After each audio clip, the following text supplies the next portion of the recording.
Olá, pessoal, boa noite. Só tá a Josilma e a Gabriela aí, tá entrando, pessoal. Olá. Tudo bem com vocês? Boa noite, professora. Tudo bem? Então tá bom. Todo mundo bem de saúde? Graças a Deus. Muito bom. Estão conseguindo acessar a plataforma? Como que tá o acesso à plataforma? Conseguindo acessar, tudo bem. Ótimo. Se tiver alguém com problema ou dificuldade, depois vocês podem fala para a pessoa me mandar mensagem ou mandar via representante, para a gente tentar organizar esses acessos, né? Como foi de feriado? Deu para descansar? Atualizou as tarefas?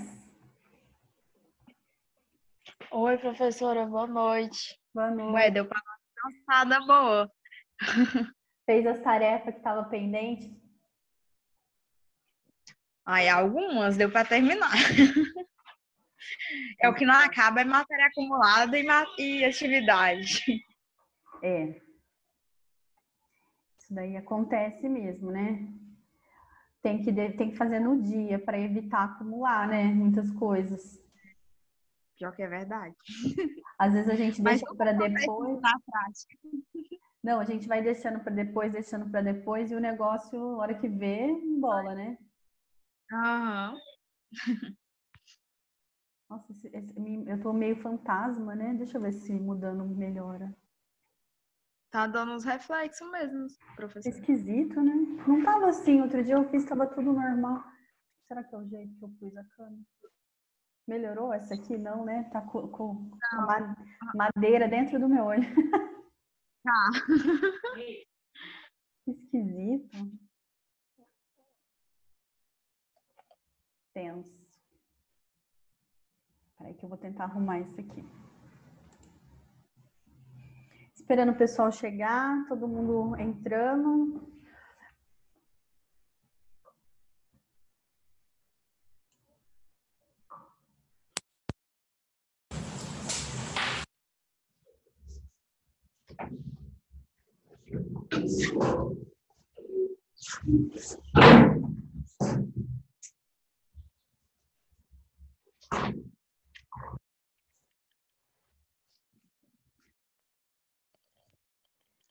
Peraí que eu já vou começar pra gente falando da aula. Eu tentei tirar um negócio que tava ali, atrás da parede. Vamos ver se melhora. Não melhorou, né? Ai, dente, gente. Que esquisito demais. Peraí, vamos lá. Peraí. Oh, Jesus. Ah, eu acho que é reflexo da luz, por isso que fica assim, tá vendo? Até sem o Agora fundo. deu uma melhorada. Uhum. Vamos deixar assim, então. Bom, as nossas aulas a gente tem falado, então, sobre sistematização da assistência de enfermagem. Nós vamos trabalhar uma unidade hoje que está na plataforma sobre planejamento. Eu vou compartilhar a tela para mostrar para vocês em que pé que nós estamos, né? Mas antes eu vou fazer contextualização dos conteúdos que a gente já veio trabalhando, né? Enquanto o pessoal vai entrando aí, eu vou fazer uma revisãozinha do que a gente trabalhou até aqui. Se vocês tiverem dúvida, vão me perguntando, tá? Então, quando a gente trabalha de sistematização da assistência de enfermagem, que é o nome da nossa disciplina, quando a gente fala de SAI, a gente está falando de algo macro, né? Nós estamos falando de sistematização da assistência de enfermagem, numa perspectiva de que a sistematização é a principal ferramenta de trabalho do enfermeiro, né? A partir da resolução 358 de 2009, se tornou obrigatório todos os serviços de saúde que faz cuidado de enfermagem vai ter que fazer sistematização, né? E aí, quando a gente pensa na sistematização da assistência de enfermagem, a gente está falando de uma bola ampla de algo macro que envolve equipe interprofissional, ambiente, né, e serviços de saúde, teorias de enfermagem, processos de enfermagem. Então, dentro da sistematização, tem vários desses fatores. E na nossa aula nós temos trabalhado sobre processos de enfermagem, que é um dos itens que compõe a sistematização da assistência de enfermagem. Quando eu falo em processo de enfermagem, ele é composto por 5 etapas, né? Primeira etapa é histórico de enfermagem, que a gente também conhece, algumas literaturas a gente pode identificar como coleta de dados, investigação, né? Depende da referência que a gente usa, e está correto, né? Esse primeira etapa do processo de enfermagem, então, é a história de enfermagem, que nada mais é do que a gente coletar informação, coletar a história desse paciente, a história clínica, saber quais são as principais queixas em relação à condição de saúde, né? Fazer exame físico, anamnese. Então, essa primeira etapa do processo de enfermagem é composta por uma investigação, por uma coleta de dados bem elaborada, bem realizada, para que a gente possa caminhar, então, para a segunda etapa. Primeira etapa, então, quando a gente tem todos esses dados coletados, nós vamos interpretar esses dados, né? E a partir da interpretação dos dados é que a gente faz o diagnóstico de enfermagem, que é a segunda etapa do processo. Então, por exemplo, se eu tenho um paciente que a gente identifica que ele está com dispneia, tal, né, que a respiração não tá legal, então o padrão de respiração dele está alterado, eu vou fazer a interpretação disso para construir um diagnóstico de enfermagem. E aí, então, segunda parte, diagnóstico de enfermagem, eu vou usar um livro de taxonomia para me orientar, né, para eu estabelecer uma linguagem padrão de diagnóstico de enfermagem. Qual livro é esse, pessoal? Nanda. Muito bem, Joelma, esse mesmo. A gente vai utilizar o Nanda. Existem outros, né? Mas o mais utilizado a nível universal, né? Que é utilizado a nível tanto nacional como internacional em outros países do mundo, é a Nanda, que é o livro de classificação de diagnósticos de enfermagem, né? E aí, então, a partir do diagnóstico de enfermagem, a gente caminha para a terceira etapa do processo de enfermagem. Terceira etapa é o planejamento dos resultados. Então, identifiquei o problema, agora eu preciso planejar o que eu quero alcançar, qual resultado eu quero atingir para esse diagnóstico de enfermagem. Então, aí eu vou fazer o planejamento de enfermagem, que envolve planejamento dos resultados que eu espero alcançar com a minha assistência. O planejamento, para estabelecer o planejamento, a gente também vai utilizar referências de taxonomia. Qual é o livro que a gente pode utilizar para fazer o planejamento? O NIC.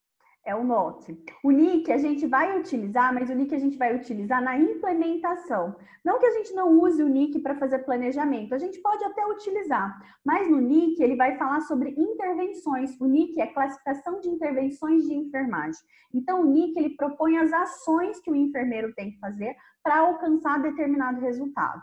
O livro de taxonomia que nos permite visualizar os resultados possíveis seria o NOC, que é a classificação de resultados de enfermagem. Então, nessa etapa de planejamento, o NOC vai ser muito importante para a gente visualizar. Então, por exemplo, se eu estabeleci como diagnóstico dor aguda, qual que é o resultado que eu espero ao final da minha assistência? Controle da dor. Aonde eu vou identificar isso? No NOC, né? O NOC, ele nos permite traçar os resultados. Vou corrigir minhas anotações aqui então, professora. Oi? Vou corrigir minhas anotações aqui então. Ó, para ficar fácil. O NIC. É o NOC. É o NOC. Para ficar, o NIC e o NOC, eles podem ser utilizados ambos no planejamento, mas o que a gente vai mais utilizar no planejamento, especificamente no planejamento, é o NOC. O NOC ele é utilizado em dois momentos do processo, tanto no planejamento quanto na avaliação. E o NIC ele vai ser utilizado na implementação. Então, por exemplo, se eu estabeleci como diagnóstico dor aguda, o que eu espero ao final da minha assistência? Controle da dor. Esse controle da dor, eu vou identificar esse resultado esperado no NOC. O que eu preciso fazer para alcançar esse resultado esperado? Aí eu vou encontrar no NIC, que são as intervenções de enfermagem. Administração de medicação, mudança de decúbito no leito, por exemplo, né? Então, essas são as ações, são as intervenções de enfermagem que eu vou realizar. Posso utilizar o NIC no planejamento? Posso utilizar. Mas a referência principal dentro do planejamento de enfermagem Planejar resultados é o NOC. Dúvidas? A gente vai falar mais um pouco sobre o NOC hoje e mais um pouco também sobre planejamento. Então, a terceira etapa do processo de enfermagem é o planejamento. Quando a gente caminha para a quarta etapa, então, eu já fiz o meu diagnóstico, tenho um planejamento, eu já sei qual resultado eu quero alcançar. Aí eu vou fazer a quarta etapa, que é a implementação. Dentro da implementação, eu tenho a prescrição de enfermagem, que é exatamente isso. Então, administrar medicação para dor aguda, fazer mudança de decúbito, se for um caso de torção, luxação, fazer compressa fria, compressa quente. E isso tudo são ações que eu posso fazer, são intervenções. Aí eu vou buscar como referência o NIC, né? Que é a classificação de intervenções de enfermagem. E quando eu falo da quinta etapa de processo de enfermagem, eu estou falando de avaliar. Eu preciso mensurar se tudo isso que eu fiz obteve ou não resultado. E como que eu vou mensurar isso? Eu vou usar instrumentos que me permitem fazer essa avaliação. Então, por exemplo, no caso da dor aguda, eu posso usar a escala de EVA, como a gente falou na última aula, para verificar se o paciente teve o controle da dor ou não. Né? E aí eu vou utilizar o NOC também na avaliação para verificar por meio das escalas que a gente identifica dentro do NOC, ou utilizar escalas complementares que a gente tem aí já concretas, apresentadas pela literatura científica, escalas que me possibilitem verificar se eu obtive o resultado ou não, ou seja, houve o controle da dor, no caso desse diagnóstico de enfermagem de dor aguda. Então, aí eu falei para vocês das 5 etapas do processo de enfermagem. Nós estamos estudando a terceira, que é sobre planejamento de enfermagem. Dúvidas?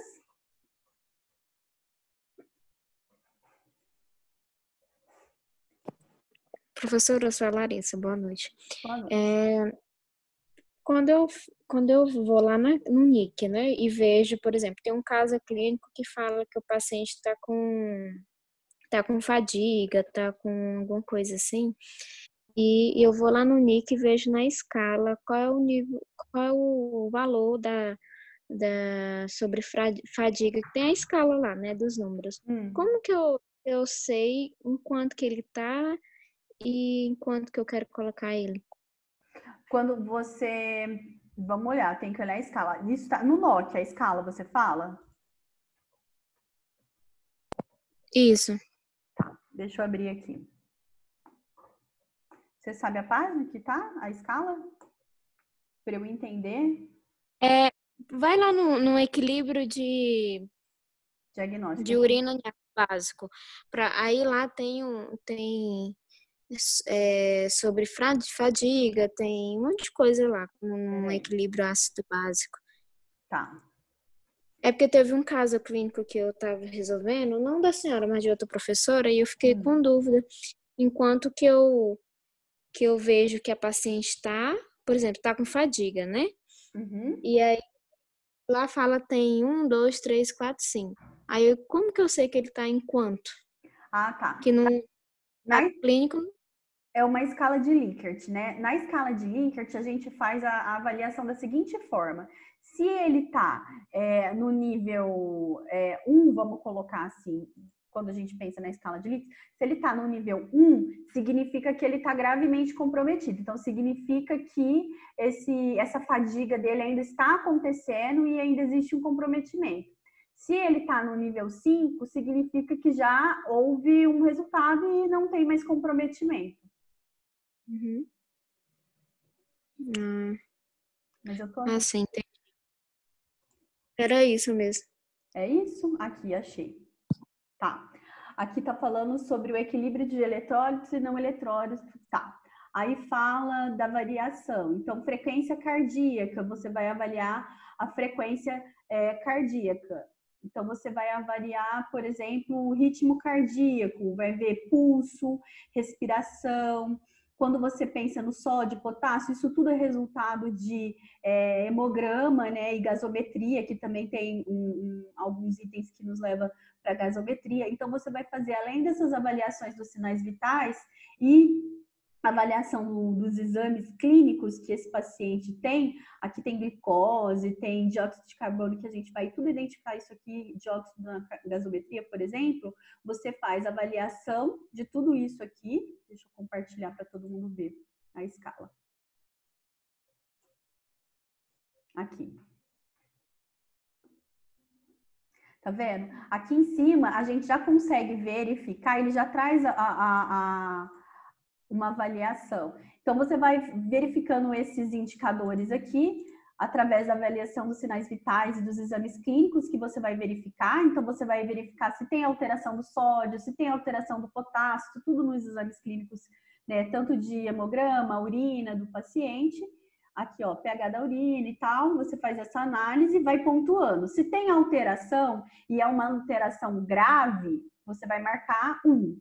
Se tem uma alteração, uma variação perto da normalidade para a característica clínica daquele paciente, você vai marcar 2. Se é um desvio, né, moderado, 3. Se é um desvio leve, assim, que indica que pode ser recuperado em breve, 4. E se é um desvio que está dentro da variação normal, um desvio nada importante, né? Aí você marca o 5. Então, quando a gente pensa no nível 1, gravemente comprometido, nível 5 é levemente comprometido, ou então já superou, não tem nenhum comprometimento. Isso que a gente chama de escala de Likert. Aí aqui, ó, vai vir fadiga, cognição prejudicada. Então, se você, ao somar, verificar, aqui tem até uma continuação da escala. Aí, na somatória desses resultados, você verifica, né? Se está mais próximo e qual que você deve manter. Então, por exemplo, se a frequência cardíaca dele, você avalia que está num desvio e marca 2, então existe um comprometimento. Ritmo respiratório, você marca 5, então não, tá ok, né? É nesse sentido que você vai verificar. Deu para entender? Ah, entendi. Deu para entender, sim. Aí aqui ele até vem colocando aqui em cima também. Essa é uma escala que nos permite mensurar o resultado para determinada assistência. Então, do caso clínico que você estava vendo, equilíbrio eletrolítico e ácido base. Normalmente, isso daqui é um paciente que está dentro de uma UTI, né? Para a gente fazer esse tipo de avaliação, com um caso crítico, grave, né? E aí a gente consegue ter esse tipo de parâmetro. Daí a gente tem exames laboratoriais, a gente tem um ambiente controlado em que você vai verificar. Normalmente o paciente está monitorizado, então você consegue ver especificamente esses ritmos cardíacos que a gente tem aqui na escala, né? Diferente do paciente que você vai fazer somente exame físico, aí não é possível aplicar isso. Então provavelmente é um caso de UTI. É isso mesmo?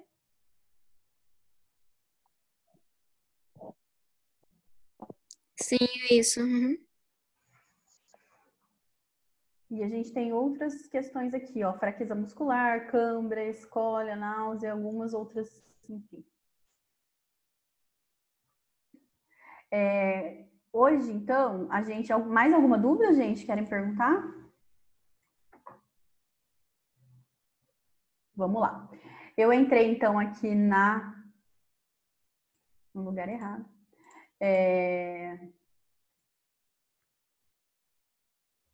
Vamos entrar na plataforma, vou mostrar para vocês a unidade que a gente vai trabalhar hoje. Professora, e a pergunta que não quer calar, né? Sobre as nossas provas, como é que já está decidido? Isso, a gente está conversando sobre as provas. É provável que as avaliações ocorram aí na segunda semana de maio, mas antes das avaliações a gente está planejando fazer uma semana de revisão. Então, a gente ainda está fechando essas datas, por isso ainda não foi divulgado, mas a perspectiva é que aconteça na primeira semana de maio revisão e na segunda semana de maio as avaliações. Mas vai ser online e sobre o ESA? Vai ser online porque a gente, até 30 de maio, estão suspensas as atividades, né, presenciais. A gente segurou o máximo porque a gente tinha a intenção de fazer essas avaliações presenciais. mas infelizmente não será possível, então a gente programou elas para fazer online, e aí a gente vai já fazer a divulgação. Acredito que a semana que amanhã, até depois no máximo, a gente já vai divulgar essas datas para vocês. O ESA. A gente pensa em fazer um ESA também, então o ESA provavelmente vai acontecer, porque ele é um componente importante da nota, né, da média de vocês, mas a gente vai fazer todo ajustado para essa realidade que vocês estão trabalhando agora, né, que é no modelo remoto. Só mais uma pergunta, assim, eu não sei se você sabe alguma coisa em relação a isso, se o valor da mensalidade vai manter o mesmo ou vai ter alguma redução? Tem alguma resposta sobre isso? Então, até hoje, né, o que a gente tem, inclusive da Associação das Mantenedoras e algumas notas aí relacionadas ao Ministério da Justiça, é que mantém-se o contrato, né? Então, quando vocês fazem um contrato com a faculdade, vocês assinam um acordo, é um contrato como qualquer contrato de serviços, né? Então, a orientação é que se mantenha esses contratos. Então, por enquanto, não há uma perspectiva nesse sentido, de redução ou alteração de valor ou até quebra desse contrato.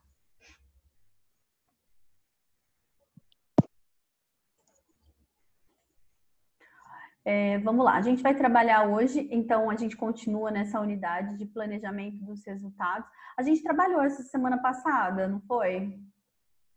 Fizemos as correções dos exercícios de planejamento dos resultados? Fizemos?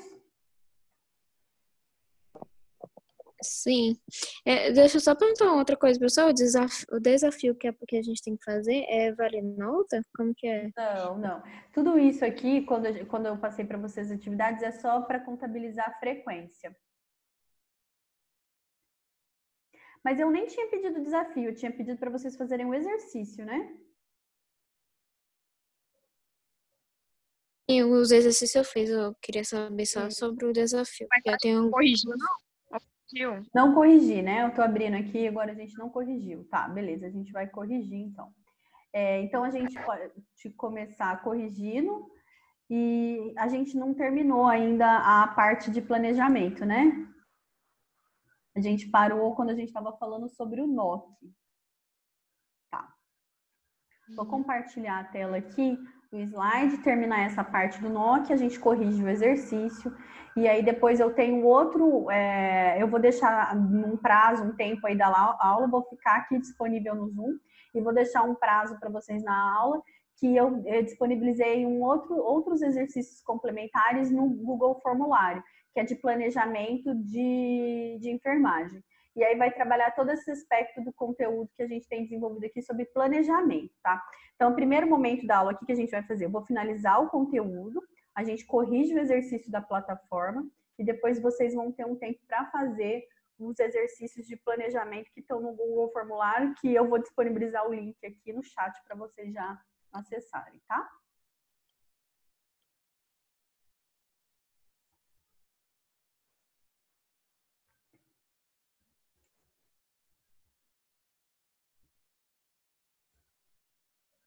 Bom, vamos lá então.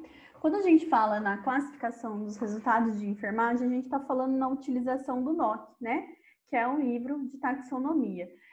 É um termo utilizado em inglês, então chama Nurse Outcome Classification, por isso que chama NOC. O é de Outcomes, que significa resultado em inglês, né? Então, classificação dos resultados de enfermagem. Ele e o NANDA, eles estão conectados, eles estão relacionados, assim como o NIC também está relacionado com esses dois livros de taxonomia, com essas duas classificações. O NANDA, quando a gente olha lá todas as possibilidades de diagnóstico, para cada possibilidade de diagnóstico na NANDA, a gente tem classificação de resultado na NOC. Então, por exemplo, dor aguda, a gente tem lá no classificação dos resultados, controle da dor, né? Desequilíbrio ácido básico, a gente tem equilíbrio ácido básico. Então, para todo o diagnóstico de enfermagem, a gente vai ter possibilidades de resultados. Então, eles estão relacionados. Então, para cada diagnóstico, a gente tem várias possibilidades de resultado. E esse é um recurso que a gente vai utilizar para estabelecer metas. Então, se eu estabelecer um diagnóstico de enfermagem, eu preciso de metas para alcançar um resultado para esse paciente. E aí no NOC a gente vai ter mais de 490, em torno de 490 tipos de resultados diferentes, e aí auxilia o enfermeiro no planejamento da assistência. O resultado, ele vai levar a uma resposta para a intervenção. Então, por exemplo, se eu dei um diagnóstico de dor aguda, eu espero o controle da dor, então o controle da dor é uma resposta para a minha intervenção. Para a intervenção, eu vou utilizar o NIC, que é Nursing Intervention Classification, que seria então classificação de intervenções de enfermagem. O NIC, ele vai ter uma série de intervenções. Então, dor aguda, espero controle da dor. Quais as intervenções que eu posso fazer? Administração de medicamento, por exemplo. Aí eu vou utilizar o NIC para fazer as intervenções. Então, o resultado, ele é uma resposta para a intervenção que foi feita de enfermagem ou várias intervenções que serão feitas. E o resultado, ele vai ser mensurado. Você precisa estabelecer uma quantificação, se você alcançou ou não determinado resultado. E pode ser se o seu diagnóstico é centrado no problema, você vai ver se você conseguiu resolver ou não esse problema, e você mensura isso. Se seu diagnóstico é centrado no risco, você conseguiu controlar os fatores que levam ao risco, né? E, enfim, se o seu diagnóstico é centrado na promoção da saúde, você consegue mensurar se, por exemplo, você fez orientações e esse paciente ele agora tem conhecimento sobre o que é diabetes, como ele vai ter o autocuidado, né? E aí, então, é importante que a gente faça essas mensurações. No NOC, existem as escalas, como eu mostrei agora para vocês, aquelas escalas que elas vão funcionar no modelo do tipo Likert, né, de 5 pontos, que vão indicar, então, os resultados. Ou você pode utilizar escalas complementares também. Por exemplo, no NOC a gente não tem escala de dor, né? Mas você pode utilizar ela na sua assistência. E essa escala do tipo Likert, então, você vai trabalhar com uma pontuação 5, melhor possível, 1, pior possível. E daí você vai ver no nível de gravidade de comprometimento e se você conseguiu ou não determinado resultado. Então, por exemplo, se você trabalha com uma possibilidade de 1, né, o paciente tirou 1 em determinados indicadores, significa que você ainda precisa trabalhar para melhorar essa condição de saúde do paciente, né? Então, é isso que é mensurar, você conseguir quantificar para você saber, né, se você vai precisar de mudar as intervenções, repensar em quais são as ações que devem ser feitas para conseguir determinado resultado. Quando você mensura, então, você consegue alcançar uma resposta se a sua assistência foi efetiva ou não, se precisa ser melhorada. Se tiverem dúvida, pode interromper. Aqui vamos lá num exemplo que foi utilizado o NANDA e o NOC, né? Diagnóstico de dor relacionado a um pós-operatório imediato de colecistectomia, que é operação relacionada a intestino, retirou um pedaço, uma parte aí do intestino. Então, a pessoa está com dor relacionada a esse pós-operatório. Isso é um diagnóstico de enfermagem, diagnóstico de dor relacionado ao pós-operatório.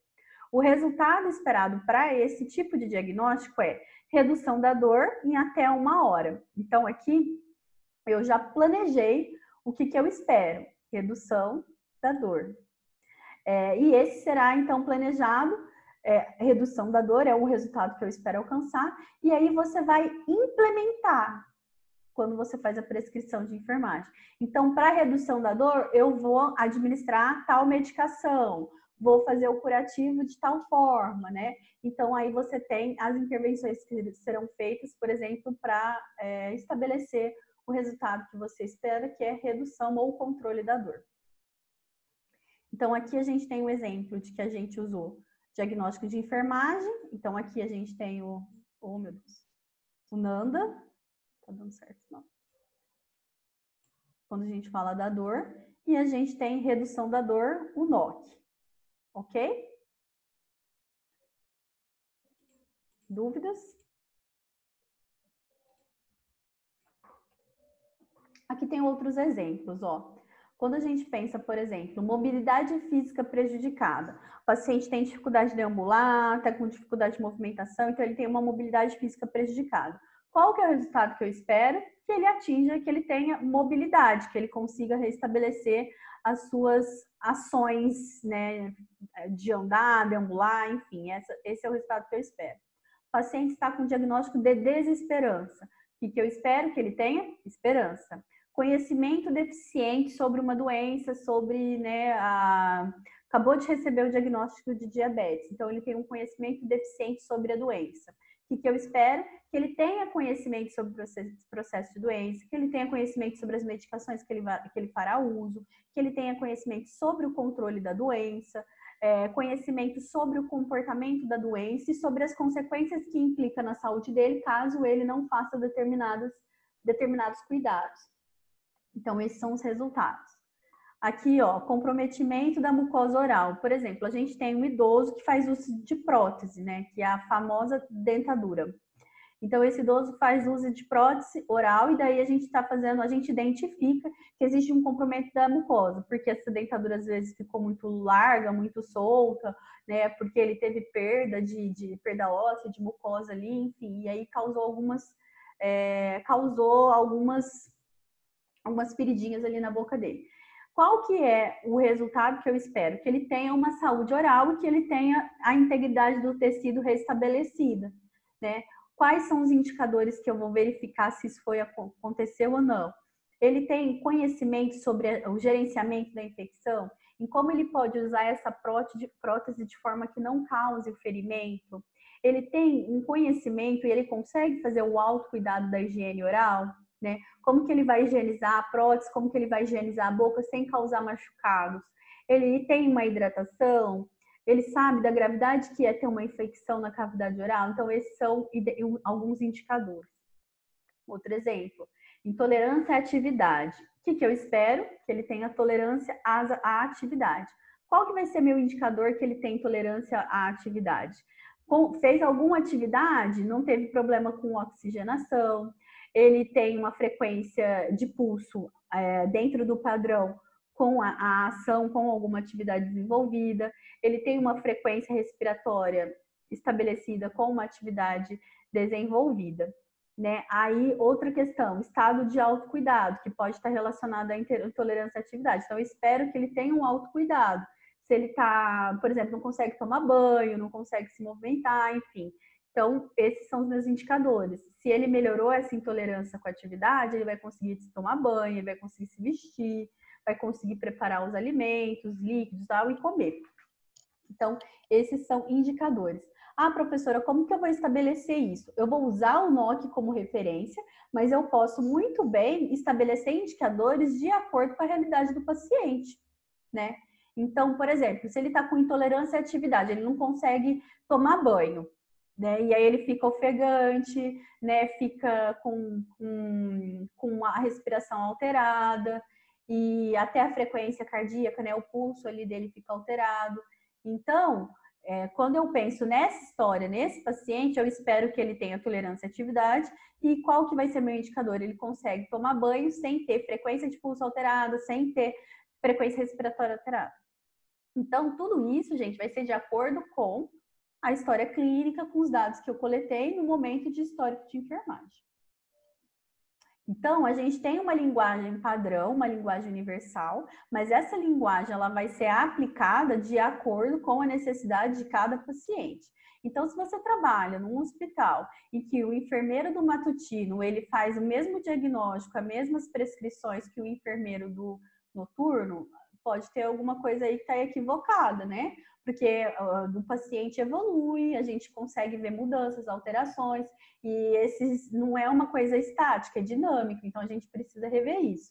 O que a gente acaba vendo na prática, existe um copia e cola de processos de enfermagem, o que não além de ser antiético, não é adequado, né? Porque você não está olhando para a realidade do paciente.